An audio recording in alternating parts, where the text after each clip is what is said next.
नमस्कार दर्शकवृन्द, दिनभरका देश विदेशका प्रमुख खबरहरू समेटिएको नेपाल टाइम्सको टप 50 बुलेटिनमा स्वागत छ। म रश्मिता उदास। सुरु गरौं आजका प्रमुख खबरहरू। सार्वजनिक बिदाको दिन सरकारी सवारी साधन सञ्चालनमा रोक लगाउने जिल्ला प्रशासन कार्यालय काठमाडौँको निर्णय पास नलिई र अत्यावश्यक बाहेक सवारी चलाए जफत गर्न ट्राफिक प्रहरीलाई निर्देशन।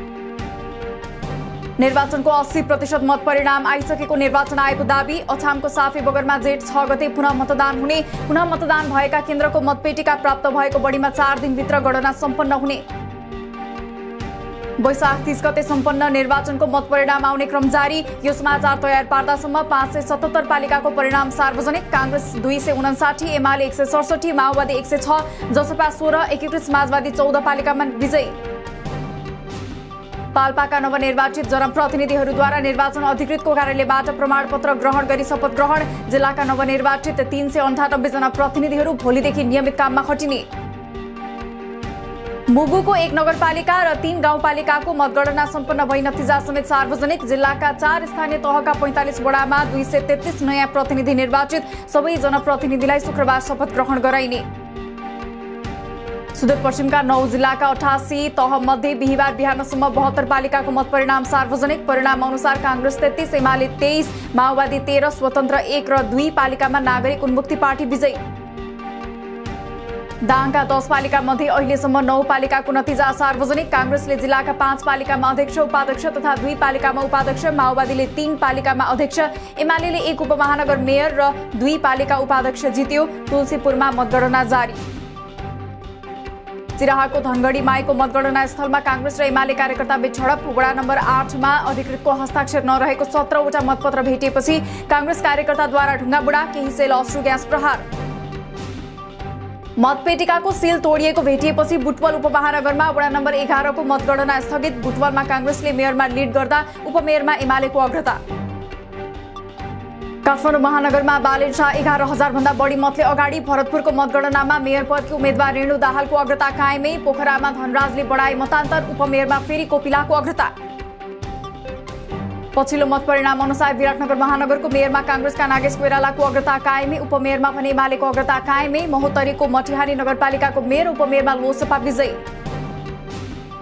मतगणनाको निगरानी गर्न मतदातालाई कांग्रेस र एमाले उम्मेद्वारलाई पछि पार्दै धरान उपमहानगरको प्रमुखमा अग्रता बनाएका स्वतन्त्र उम्मेद्वार हर्क साम्पाङ राईको आग्रह। इनरवाको मेयरमा कांग्रेसमा शंकर भण्डारी र उपमेयरमा विनिता मेहता विजयी। मोरङको धनपालथान गाउँपालिकाको अध्यक्षमा कांग्रेसका जीवज प्रसाद गच्छदार निर्वाचित। उपाध्यक्षमा कांग्रेस निर्वाचित। एउटा मतपेटिकाको मतगणना बाँकी छँदै माओवादीले विजय उत्सव मनाएको। महोत्तरीको बर्दिवास 8 को अध्यक्षका 2 प्रत्याशीको मत बराबरी। बाजुराको बुढीगंगामा मतदानका क्रममा झडप भएपछि आफू असुरक्षित भएको भन्दै निर्वाचन अधिकृत कृष्ण प्रसाद सापकोटाले राजीनामा बुझाएपछि नगर निर्वाचन अधिकृत विहीन आयोगले वैकल्पिक व्यवस्था नगर्दा 4 वडाको मतगणना अन्यलमा। कञ्चनपुरको शुक्लाफाटमा वडाध्यक्षका उम्मेद्वारहरूले 1 मत पनि पाएनन्। निर्वाचन अधिकृतको कार्यालयद्वारा सार्वजनिक नतिजामा वडा नम्बर 7 को अध्यक्षमा स्वतन्त्र उम्मेद्वार रामबहादुर ठगुन्ना र हरक सिंह ठगुन्ना दुवैको मत शून्य। सप्तरीको सुरुङ्गा नगरपालिकाको मेयर र उपमेयर दुवैमा कांग्रेस उम्मेद्वार निर्वाचित। कैलालीको घोडाघोडी नगरपालिकाको गठबन्धनका तर्फबाट मेयरमा एकीकृत समाजवादी र उपमेयरमा कांग्रेस विजयी। गठबन्धनलाई तोड्दै सुर्खेतको भेरीगंगा नगरपालिकाको मेयर, उपमेयर दुवैमा एमाले विजयी। अर्घाखाँचीको सिद्धगंगा नगरपालिकाको मेयरमा कांग्रेस र उपमेयरमा एमाले विजयी। सुनसरीको गढी गाउँपालिकामा एमालेका उम्मेद्वार निर्वाचित। पाल्पाको रम्भा गाउँपालिकामा फर्जी मत खसेको विषयमा विवाद हुँदा एउटा वडामा अझै मतगणना हुन सकेन। विभिन्न चरणमा बैठक बसी मतगणना सुरु गर्न प्रयास गरिए पनि असफल। पुनः गणना गर्न निर्वाचन आयोगको निर्देशन। पर्साको बिन्दवासिनी गाउँपालिका अध्यक्षमा लोसपाका प्रमोद तिवारी निर्वाचित। उपाध्यक्षमा एमालेकी ज्योति देवी चौरसिया विजयी। सिराहाको कर्जना नगरपालिकाको मेयरमा एमाले र उपमेयरमा जसपा विजयी। पटक पटक केन्द्रले उम्मेदवारी रोक्न खोज्दा समेत लालबन्दी नगरपालिकाको नगर प्रमुख र उपप्रमुखमा कांग्रेसले बाजी मार्यो। गठबन्धन विरुद्ध लालबन्दी कांग्रेस लागेको भन्दै कारबाहीको भागीदार हुनुपर्ने प्रचण्डको चेतावनी।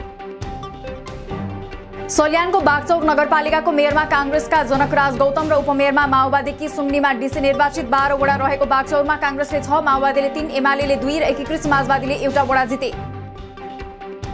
74 सालको स्थानीय निर्वाचनमा धनकुटाको सबै 7 वटा स्थानीय तहको नेतृत्व जितेको एमालेले 79 सालमा 4 वटा स्थानीय तहको नेतृत्व गुमायो। सत्तारूढ कांग्रेस माओवादी लगायत दलले मिलेर प्रतिस्पर्धा गर्दा एमाले 3 स्थानीय तहको नेतृत्वमा सीमित। आंशिक कमी कमजोरी भए पनि स्थानीय निर्वाचनमा गठबन्धन सफल भएको शिक्षा मन्त्री देवेन्द्र पौडेलको भनाई। माओवादी केन्द्र प्रतिनिधि सभा र प्रदेशसभा निर्वाचनसम्म गठबन्धनलाई निरन्तरता दिने पक्षमा रहेको उल्लेख। स्थानीय निर्वाचनमा पार्टीको जनमत यथावत रहेको एमाले उपमहासचिव प्रदीप गेवालीको दावी। अन्य पार्टीसँग थोरै मत अन्तर रहेका ठाउँहरूमा गठबन्धनका कारण आफूहरूले पराजय भोगेको टिप्पणी। वर्तमान गठबन्धन सरकारले मुलुकको वित्तीय क्षेत्र सीमित व्यक्तिको हातमा पुर्याएको एमाले सांसद डाक्टर भीम रावलको भनाई। सरकारले जनता र देशले सामना गर्नु परेको समग्र आर्थिक समस्या समाधानतर्फ कुनै उल्लेख्य कुरा अगाडि नसारेको आरोप। अरुण चौथो जलविद्युत आयोजना भारतसँग सम्झौता गरिएको भन्दै आपत्ति। प्रधानमन्त्री देउवाले चिनिया लगानीको बिजुली भारतले नकिन्ने र नेपालले बनाउन नसक्ने भएकाले पश्चिम सेती भारतलाई दिनुपर्ने कुतर्क गरेको रावलको आरोप।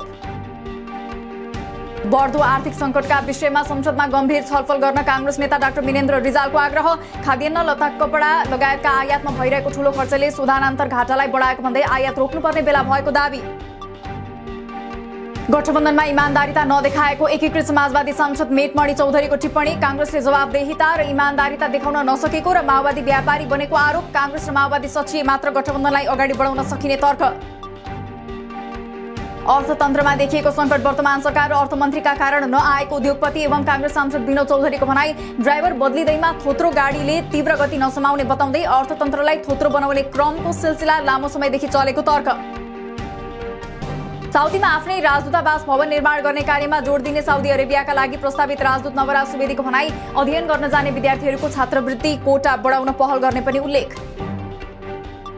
सरकारले गणतन्त्र दिवस 3 दिनसम्म मनाउने। दिवस यही जेठ 14, 15 र 16 मा विशेष कार्यक्रम गर्ने गृहमन्त्री बालकृष्ण खाँडको अध्यक्षतामा बसेको मूल समारोह समितिको बैठकको निर्णय। नेपालमा गएको 24 घण्टामा 3600 बढीमा गरिएको परीक्षणमा थप 12 जनामा कोरोना संक्रमण पुष्टि। आज 9 जना संक्रमण मुक्त हुँदा मृतक शून्य। हाल देशभर 150 जना सक्रिय संक्रमित। सरकारले पाठ्य पुस्तक छपाईमा गरेको ढिलासुस्ती र हेलचेक्राइले देशभरका माध्यमिक तहसम्म अध्ययनरत विद्यार्थीको शैक्षिक भविष्य अन्योलमा। कक्षा 4, 7 र 9 मा नयाँ पाठ्य पुस्तक लागू गरिए पनि छपाई कार्य पूरा नहुँदा अध्ययन अध्यापनमा कठिनाई। यो वर्ष निर्वाचन हुन्छ भन्ने थाहा हुँदाहुँदै पनि पाठ्य पुस्तक छपाईमा सरकारले हेलचेक्राइ गरेको शिक्षकहरूको आरोप। यस वर्ष जतिसक्दो चाँडो पाठ्य पुस्तक छपाउने र आगामी वर्ष समयमै विद्यार्थीहरूको हातमा पुस्तक पर्ने गरी काम गर्न आग्रह। आज भोलि नै सबै विद्यार्थीको हातमा पाठ्य पुस्तक पुग्ने शिक्षा सचिव यादव कोइरालाको दावी। करिब 6 महिना अघि नै कर्णाली प्रदेशमा पाठ्य पुस्तक पुगिसकेको उल्लेख। युक्रेन युद्धले सप्लायर्सले कागज सहितका अन्य सामान ल्याउन नसक्नुले पनि ढिलो भएको जिकिर। आफूमाथि 6 महिनासम्म फोटो पत्रकार र कन्सल्टेन्सी सञ्चालक तथा सौन्दर्य प्रतियोगिताका आयोजकले यौन शोषण गरेको भन्दै एक युवतीद्वारा घटना सार्वजनिक। पूर्व मिस नेपाल मालविका सुब्बा बारे पनि सनसनीपूर्ण खुलासा। सुब्बाबाट मद्दत माग्दा उल्टै हतोत्साही बनाउने जवाफ पाएको आरोप। अभिनेता पल शाह जोडिएको मुद्दामा बिहिबार हुने भनिएको सुनवाई स्थगित। अब अर्को हप्ता सुनवाई हुने। शाहका म्यानेजर कृष्ण जोशीलाई अदालतले धरोटीमा छाड्न दिएको आदेश विरुद्ध सरकारी पक्षद्वारा निवेदन दर्ता। भारतबाट नेपाल आउँदै गर्दा झापाको काकरविटाबाट कैलाली घर भई हाल दमक बस्दै आएका 33 वर्षीय धीरेन्द्र जैसी 30 तोला अवैध सुनसहित पक्राउ। उक्त सुनको बजार मूल्य 28,87,182 रुपैयाँ। विश्वकप तयारीका क्रममा कतारमा दुर्व्यवहार भोगेका श्रमिकका लागि क्षतिपूर्ति बाबत फिफाले पुरस्कारका लागि छुटाएको 44 करोड छुट्याउनु पर्ने एमनेस्टीको भनाई। अधिकांश आप्रवासी श्रमिकहरूले आफ्नो रोजगारी सुनिश्चित गर्न $1300 भन्दा बढी गैरकानूनी शुल्क तिर्ने गरेको दावी। साउदी स्थित नेपाली दूतावासको सेल्टरबाट सम्पर्कविहीन भएका डिप्रेसनको शिकार भएको र कसैसँग पनि नबोल्ने सन्तोष शाहको खोजी गरी नेपाल पठाइयो। त्रिभुवन अन्तर्राष्ट्रिय विमानस्थलमा आफन्तले सन्तोषलाई लिए। गोर्खा हुँदै चीन जोड्ने सडक खण्ड अन्तर्गत धार्चे 5 को माछा खोलामा बेली ब्रिज निर्माण। सेनाद्वारा करिब 2 करोडमा 120 फिट लामो जडान पुलको प्रधान सेनापति प्रभुराम शर्माद्वारा उद्घाटन। बिहिबार सुन र चाँदीको मूल्यमा सामान्य वृद्धि। सुनको मूल्य तोलामा 500 रुपैयाँले बढेर 96,300 रुपैयाँ कायम हुँदा चाँदीको मूल्य तोलामा 5 रुपैयाँले बढेर प्रति तोला 1250 रुपैयाँमा खरिद बिक्री। बुधबार झिनो अङ्कले बढेको शेयर बजार परिसूचक नेप्सी आज 23.51 अङ्कले घटेर 2250.91 अङ्कमा झर्यो। आजै 1 अर्ब 30 करोडको शेयर कारोबार। एन्फाका आसन्न निर्वाचनका लागि वर्तमान अध्यक्ष कर्मा छिरिङ शेर्पाले आगामी कार्यकालको लागि पनि अध्यक्षमा उम्मेदवारी दिने। देशकै ठूलो खेल संघ एन्फाको निर्वाचन असार 6 गते हुँदै निर्वाचनका लागि 6 दिनको समय रहेकाले अरूले पनि उम्मेदवारी दिने। पहिलो पटक घरेलु मैदानमा T20 अन्तर्राष्ट्रिय श्रृङ्खला खेलेको नेपाली महिला क्रिकेट टिमले युगाण्डासँग लगातार तेस्रो हार बेहोर्यो। आज नेपाल युगाण्डासँग 6 विकेटले पराजित। 5 खेलको श्रृङ्खला 2 खेल अघि नै युगाण्डाको पक्षमा। आईसीसी विश्वकप क्रिकेट लीग 2 अन्तर्गत नेपालले आफ्नो चौथो त्रिकोणात्मक एक दिवसीय सिरिज जेठ 25 देखि असार 5 सम्म अमेरिकामा खेल्ने। खेलका लागि 15 सदस्यीय नेपाली टिमको घोषणा। सन्दीप लामिछाने कप्तान रहने टिममा ज्ञानेन्द्र मल्ल भने अटाएनन्। युक्रेनको मरियोपोलमा रहेका 1000 सैनिकले आत्मसमर्पण गरेको रुसको दाबी। रुस पतनको बाटोमा अग्रसर भएको युक्रेनी राष्ट्रपति जेलेन्स्कीको आरोप। रुसले घेरा हालेको युक्रेनको दक्षिणी क्षेत्रको केही भाग युक्रेनले फिर्ता लिइसकेको दाबी। रुस युक्रेन बीचको युद्धका कारण विश्वव्यापी रूपमा खाद्य संकट आउन सक्ने राष्ट्रसङ्घका महासचिव एन्टोनियो गुटेरेसको चेतावनी। प्रत्यक्ष मारमा गरिब देशहरू पर्ने र 10 लाख मानिसले ठूलो भोकमरीको सामना गर्नुपर्ने दाबी। भारतको सर्वोच्च अदालतले पूर्व क्रिकेटर तथा पंजाब कांग्रेसका पूर्व प्रमुख नवजोत सिंह सिद्धूलाई सुनायो 1 वर्षको जेल सजाय। सन् 1988 मा सडक यात्राका क्रममा एक व्यक्तिलाई कुटपिट गरेर हत्या गरेको मुद्दामा सिद्धू दोषी ठहर। र कोरोनाबाट उठ्ने प्रयास गरिरहेको समयमा अमेरिकामा पुनः मंकी पक्स भाइरस देखा पर्यो। संक्रमण नाइजेरियाबाट फर्किएका व्यक्तिमा पुष्टि। बिफरसँग मेल खाने यो भाइरसको लक्षण हात खुट्टाबाट सुरु भई शरीरभरि फैलिने। दिनभरका देश विदेशका प्रमुख खबरहरू समेटिएको नेपाल टाइम्सको टप 50 बुलेटिन अहिलेलाई सकियो। हामी भोलि फेरि टप 50 समाचारका साथ उपस्थित हुने नै छौं। नेपाल टाइम्सको युट्युब च्यानल सब्स्क्राइब गरिदिनु भएकोमा र फेसबुक पेज लाइक गरिदिनु भएकोमा धन्यवाद। ताजा खबरहरू नेपाल टाइम्सको अनलाइन पोर्टल www.nepaltimes.net मा पनि गएर हेर्न सक्नुहुनेछ। नेपाल टाइम्स हेर्दै गर्नुहोला। नमस्कार।